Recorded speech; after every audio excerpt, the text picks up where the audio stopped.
મારા જમીનમાં તમે ચોમાસામાં અળસિયાની ગતિવિધિ જુઓ ને તો તમને લાગે કે આ ખેતરમાં અળસિયું પુષ્કળ કામ કરે. તમે એમનામ ચોમાસામાં સવારે આવ્યા તો તમને બધી અળસિયાની બધી ઢગલીઓ બીજી વિસ્તારની બધું તમને ઢગલીઓ જોવા અળસિયા પુષ્કળ અળસિયા. હા, એટલે જમીન તમારી પોચી રાખે એ કુદરત અને એના વિસ્તારમાં દરેક પ્રકારના માઇક્રોન્યુટ્રિયન્ટ્સ બધા ખ્યાલ આવ્યો. હોર્મોન્સ છે ગ્રોથ પ્રમોટર કહેવાય વાસ્તવમાં. એ દરેકના વિસ્તારમાં બધી તાકાત જ છે. અમે આને એટલે જ લાવ્યા હતા કે એના થોડું નોલેજ જોઈતું હતું. ઓકે ઓકે આ મેં અખતરા રમેશભાઈના ફાર્મ ઉપર કર્યા. ઘઉંના જીવામૃત, ઘન જીવામૃત, સીડ ટ્રીટમેન્ટ બધા ટોટલી મેં એમને અમુક થોડું જગ્યા આપી દીધી મોટી રૂપીને. એટલે એ લોકો 2-4 દિવસ મારા તેઓ ફાર્મ પર વિઝિટમાં આવતા. એના તંતુ મૂળ કેટલા વિકાસ થયો, છોડીની હાઇટ કેટલી થઈ, ઊંડી કેવી થઈ, ઊંડીમાં દાણા કેટલા થયા, બધું ટોટલી. અને એમાં પીએચડીમાં આ જીવામૃત, ઘન જીવામૃતનો ગાયના પ્રાકૃતિક કૃષિમાં ગાયના ગોબરનું ગૌમૂત્રનું શું મહત્વ એમાં મેં એ પીએચડી કરી હતું સાહેબ. એમએન કોલેજમાં અત્યારે અરબી સાઈડ નીંદર નિયંત્રણની તારીખ. પછી 5 દિવસ ગુજરાતના અગત્યના પાકોનું બીજ ઉત્પાદન, પછી 5 દિવસ ઔષધીય પાકોની ખેતી, પછી મધમાખીની તાલીમ હું લગભગ લાછકડીથી ડોગ જિલ્લામાં 3 દિવસ રહ્યા. એ બધી તાલીમોને બહુ એટેચ કરી. તમને આ વિષયમાં રસ ખરો? મેં 20 વર્ષ ડાયમંડનું કામ કર્યું. 83માં મેં FY.BCom પાસ કર્યું. તલાટીની જોબમાં સક્સેસ ના થયો. પોલીસ કોન્સ્ટેબલમાં નોકરી મળતી હતી 83માં. પણ મને એમ લાગ્યું કે આ નોકરી આપણા માટે યોગ્ય નહીં આવી. મને આમ ગમાયું જ હતું ખબર આ નોકરી આપણા માટે. અને અત્યારે રિટાયર થયો પીઆઈમાં હું રિટાયર થઈ ગયેલો અત્યારે, પણ નોકરી નથી કરી. પણ ફાધર કહું તું બોમ્બે ફર્નિચરમાં જતો રહે. એટલે થોડું રહેવામાં એવી બધી તકલીફ પડી. બધા સંબંધીઓ ઘણા હતા મારા બાજુના ગામના, મારા દાસદ, મારા બાપાના ફઈનું ગયેલા છોકરાના છોકરા બધા રહે ને આવી જાય કે ફર્નિચર. એટલે મને સારું ના લાગ્યું. એ મોટા બ્રધર ડાયમંડના ધંધામાં સુરત હતા. અમારા ગામના પટેલના તેઓ મેનેજમેન્ટ કરતા હતા. 8-10 ઘંટી ચાલતી હતી તેઓ પટેલના તેઓ રહેવાનું ખાવાનું બધું તેઓ એમાં ચાલતી હતી ત્રીજી જોરદાર ડાયમંડ. હું સીધો જતો રહ્યો 84માં સુરત ડાયમંડ અને ઘાસનો કારીગર બની ગયો. એટલે 6 વર્ષ હું સુરત રહ્યો. તો મેં બ્રધરને કીધું હું ઘરે ગામડે જાઉં અને કોઈક ભાગીદાર ખોઈને આપણે સારું કારખાનું ચાલુ કરીએ. હું 12 મહિના રહીને પછી કારખાનું મેં ચાલુ કર્યું. એટલે મેં 10 વર્ષ કારખાનું ચાલુ કર્યું. મંડીમાં પાછું બંધ કર્યું. મારી વાઈફ બીએસસી કરેલું કેમેસ્ટ્રી. હું તું બીએડ કરી દે, મારે તો નોકરી મળેવી નહીં, પણ તું બીએડ કરીને કદાચ પ્રાઇમરી માધ્યમિકમાં કદાચ ડોનેશન આપીને કદાચ આપણે નોકરી લેવી છે ને તો ડોનેશન આપણે નોકરી કંઈ સેટિંગ કરીશું કોણ. પણ એમએસસી સિવાય મેળ પડવાનો. એમએસસી વિસનગર થતું હતું કેમેસ્ટ્રીમાં, એમએન કોલેજમાં નહોતું આવ્યું. અમે સામાજિક રેલી પછી અપડાઉન તો ત્યાંથી ના કર તો મેં બીએડ કરાવી દીધું. 12 મહિના બીએડ હતું એનું. એટલે બેણથી અપડાઉન કરીને બીએડ કરાવી નાખ્યું. હું મારા સ્વતંત્ર ધંધો કંઈ કામ કરું, ખેતીનું જ કામ કરું. પછી 2003થી મેં કૂવો ઊંડો કરાવ્યો. તત્કાલમાં કનેક્શન લઈ લીધું. જીવીમાં મને મહિનામાં કનેક્શન આપી દીધું. પછી કૂવો મેં 20 ફૂટ ઊંડો કરાવ્યો. એક કોન્ટ્રાક્ટ પદ્ધતિમાં આપણો મેવાડા જતો ગઢવાડાનો કસમુખ મેવાડા કરીને બધું કામ આપી દીધું. એનાથી બધું ડાગરાગ બધું ડેવલપ કર્યું. પછી મારું વિષય તો નહોતો પણ મેં આ તાલીમમાં લઈ આવ્યું. કદાચ મારું નોલેજ મારું મેળવવું પડશે મારે, કારણ આપણો ખેતીનો વિષય જ નહોતો. બરાબર. તો થોડોક ટાઈમ બગાડીશું, થોડું ફરીશું તો ત્યાં આગળ થોડું કામ કરીશું. પછી આપણી બધી પ્રગતિ કરી. પછી નોલેજ બધું આપણે ભણેલા હતા. થોડા FY.BCom પાસ કરેલું. બરાબર. થોડું ઘણું નોલેજ બધું ઇંગ્લિશમાં આપણે બધું કઈ દવાઓ કઈ સમજણ પડે ના પડે પછી ખબર ના પડે. એમાંથી બધા આપણે બધું કામ આગળ કરવાનું ચાલુ કરીએ. પછી લાગે પછી 2022 ચાલો કંઈ પ્રાકૃતિકમાં કેમિકલ મુક્ત ખેતીનું કંઈ કામ કરીએ, સારું ખાઈએ. આવા બધા જોયા ને બધી કંઈ કિસાન ગોષ્ઠીઓનું કોઈ લેક્ચર બધું અમે બધું કંઈ આપવા જઈએ અને હોંભળવા જઈએ. ઇન્ટરનેશનલ કક્ષાના કોઈ પ્રોગ્રામ હોય, પર્યાવરણના હોય, પ્રકૃતિના હોય, બરાબર, જળ બચાવ, બધા દરેક પ્રોગ્રામ એટેન્ડ કરેલા હતા. એ બધા જાણીને પછી આગળ તો ભાઈ આવું આપણા ઘણા વગર ચાલે ને હારવા કંઈ આ કામ જ કરવું. એ એની શરૂઆત 2012થી આ ખેતરમાં મેં મારા પોતાના ખેતરથી મેં શરૂઆત પછી સ્ટેપ બાય સ્ટેપ ખેતર બધું આગળ કામ કર્યા છે હું ચલો આપણે રિઝલ્ટ મળશે ને આ તરફ જ આગળ ત્યારથી સાહેબમાં 7 વીઘામાં કામ કરું જ છું આ બધી વસ્તુ પ્લાન્ટ ક્યાંથી લાવે એટલે હું લાવ્યો તો આણંદથી લાવ્યો તો મારા મિત્ર અહીં ગામનો ને તો એની નર્સરી ચલો આણંદ એના પાનમાં ઘણો ડિફરન્સ પાન અને અત્યારે તો નહીં આવતી ધર એટલે આ 1-2-3 વખત પણ અત્યારે ગરમીનું હા મહિલા ગરમીનું સહન કરતી હોય તો થોડું ચોખ્ખું હોય ચોમાસામાં રિકવર થઈ જાય ઇલાયચી આ ફૂદીનો કાલે જો પુદીનો કેટલો બધો આ ફૂદીનો આ છોડ યુએસ ના છોડ હા હા એક પાર્ટી લઈને આવી હતી ને મને કીના ઘેરથી 2-4 ટુકડા લાવ્યા હતા એમાંથી કામ બધું આગળ કર્યું. બોલો 2-4 ટુકડામાંથી હા પણ આ બધી ફળદ્રુપ એકદમ જમીન ફળદ્રુપ હતા યુએસએ ના એમ ને હા યુએસ અને પાર્ટી ઊંઝાથી એની છોકરી રહેતી હતી ને એટલે થોડાક છોડ લાયા હતો હું લાવો એટલે એ ઘેર લગાવ્યો એમાંથી હું લાવ્યો કેટલો બધો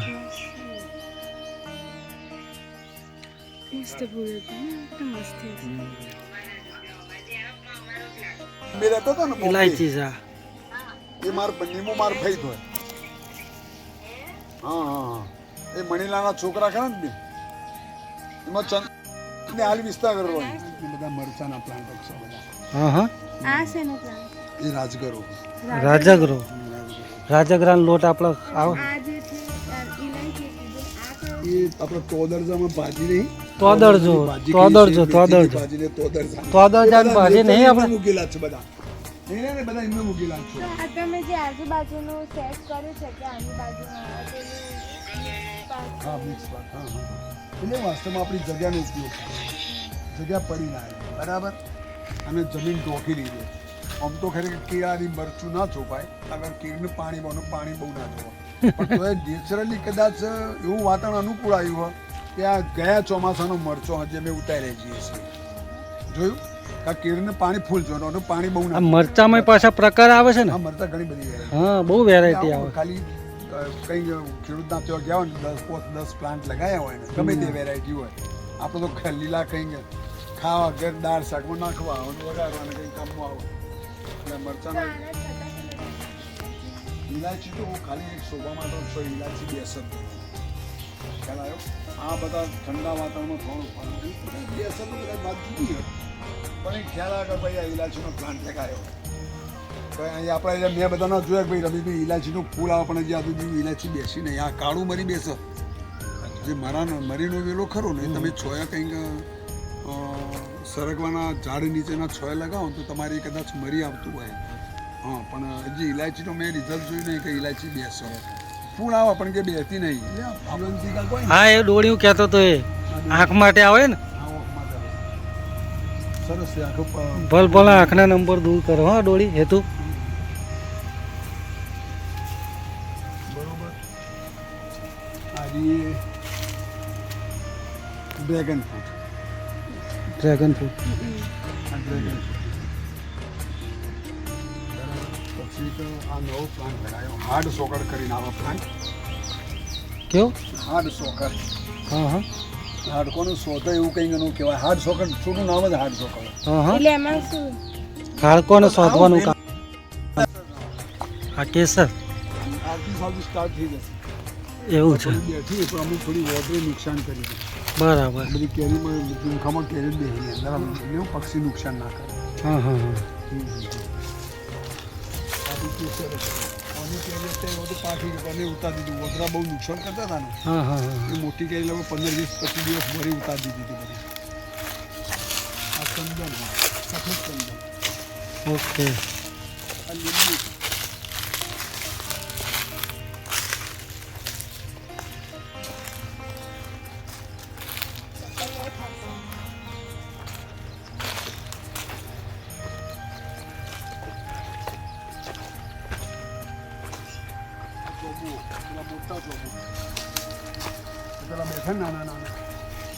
હા એ હવે ચોમાસામાં થશે કારણ કે જાંબુ એ ચોમાસાનું ફળ. પણ પાડવાના ઓલી રીતના આપણે ગોરસ સાંભળીને પાડીએ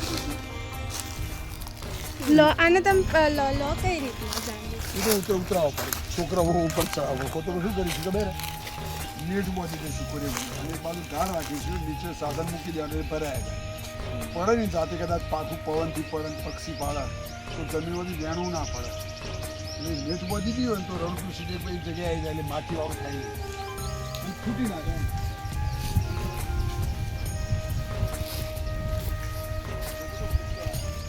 બહુ આવે.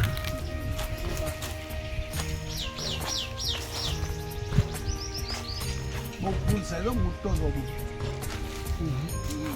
આ કરમદાનો છે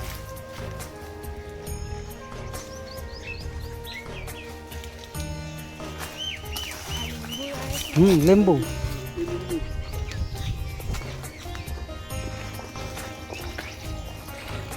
પથરી માટે બેસ્ટ એમ ને.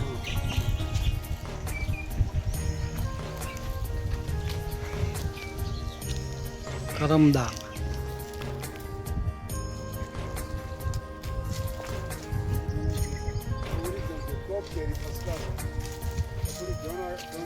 આ કેટલી લીધી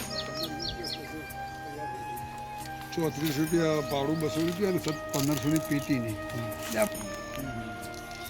બધું કપડું ફાટી ગયું આખું ચોકી એટલે ઓદરો નુકસાન ના કરે આપણી તો ગાંધીઓની અંદર આવી જાય તો બધું તોડી ખાઈ જાય આ કેસર મને પોર જોરદાર આવી હતી હે ને. તમે લીલું મરચું કટિંગ કરી તમે ખેતરમાં નાખી દો તો નાઇટ્રોજનની અમુક છોડ તમારું જરૂર હોય તો તમારું ફૂલ કરે પ્લાન ફૂલ સરસ જબરજસ્ત નારિયેળી પેલા ગુલાબી પત્તા પૂરા પેલા બેઠા છે ગુલાબી પત્તા એમાં આ બીની આખી લાઈન કરી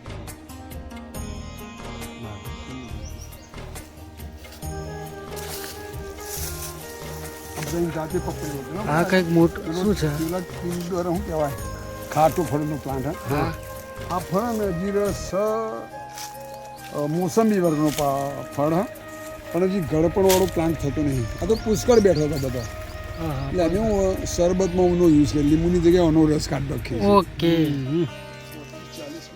40 કિલો થશે હા હા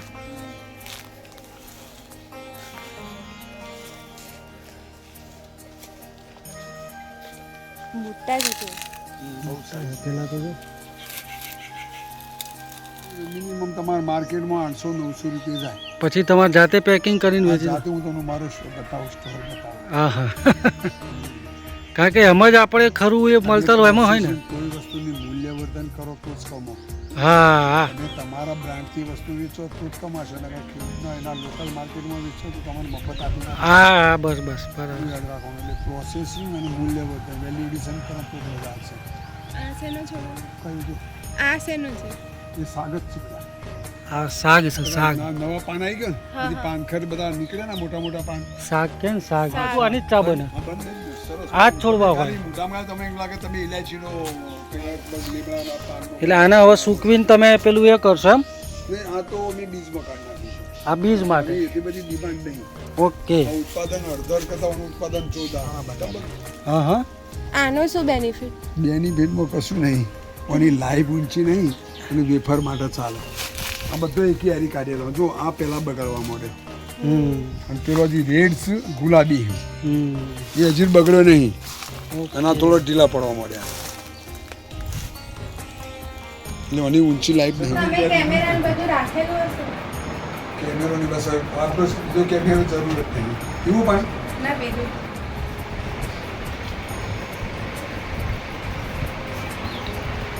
મારા જેવા પપ્પા ચાલો હા પપ્પા બધું છે ને ના જપો પણ એક કોઈ એમને આ બધું કરવું એક્સપેરિમેન્ટ આપણે અહીંથી લઈ જઈએ હો ને. એ આદુનો પાવડર બનાવ્યો એટલે સૂંઠ કે કચરો ભાવ હું 460 રૂપિયા કિલો 460 નહીં 500 રૂપિયા તમને આપી દઈશ ભાવ 20 કિલો વરિયાળી મારા ખાતામાં 10,170 ચાદર કરી દો એનો સ્ટોર ચાલે કેલિફોર્નિયામાં. મારી કે દર સાલ તમારે 30-40 કિલો વરિયાળી મને આપી જાય તમારે દર સાલ. હા હા અમારે ત્યાં બી વેચાય છે. હા આ જ ને.